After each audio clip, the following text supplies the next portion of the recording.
क्या आप भूतों और आत्माओं पर विश्वास करते हैं? शायद नहीं, लेकिन आज जो कहानी मैं आपको सुनाने जा रहा हूं, उसे सुनने के बाद आपके पैरों के नीचे से जमीन खिसक जाएगी। ये कोई मनगढ़ंत कहानी नहीं है, बल्कि एक ऐसी खौफनाक और सच्ची घटना है जिसने कई लोगों की रातों की नींद और दिन का चैन छीन लिया। दिल थाम कर बैठिए, क्योंकि आज की रात आपके जीवन की सबसे डरावनी रात होने वाली है। तो चलिए शुरू करते हैं। ये बात साल 2014 की है, जब राघव नाम का एक सिविल इंजीनियर राजस्थान के एक सुदूर और पिछड़े इलाके में सरकारी हाईवे प्रोजेक्ट के लिए गया था।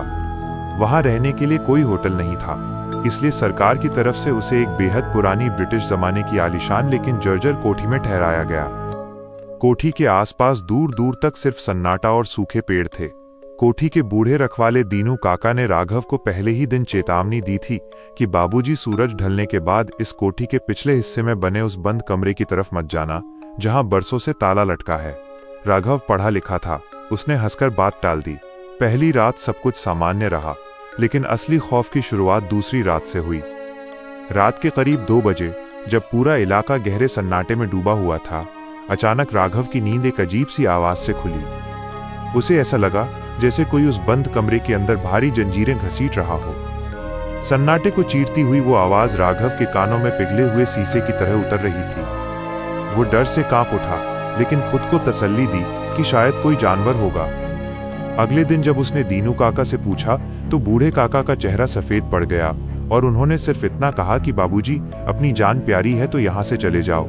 लेकिन राघव का काम बाकी था, इसलिए वो रुक गया।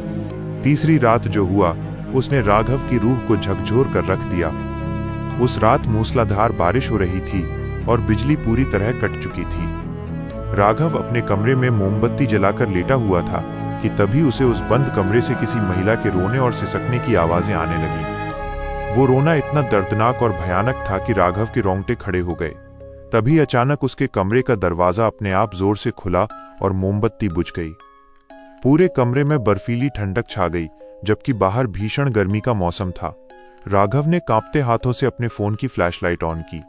जैसे ही रोशनी कमरे के कोने में पड़ी, राघव का दिल धक से रह गया। वहां एक साया खड़ा था, एक बेहद लंबी, अजीब तरह से मुड़ी हुई आकृति, जिसके बाल जमीन को छू रहे थे। उसकी आंखें कोयले की तरह काली और धसी हुई थीं और उसके चेहरे पर खाल की जगह सिर्फ सड़ चुका मांस दिखाई दे रहा था। वो आकृति हवा में तैरती हुई धीरे धीरे राघव की तरफ बढ़ने लगी। राघव डर के मारे चिल्लाना चाहता था, लेकिन उसके गले से आवाज ही नहीं निकल रही थी, मानो किसी ने उसका गला घोंट दिया हो। उस खौफनाक साये ने अपना हाथ राघव के चेहरे के पास लाया। उसकी उंगलियां बिल्कुल कंकाल जैसी थीं और उनसे सड़ने की भयानक बदबू आ रही थी। राघव को लगा कि आज उसकी जिंदगी का आखिरी दिन है। तभी अचानक कोठी के मंदिर से सुबह की अजान और घंटियों की आवाज गूंजी।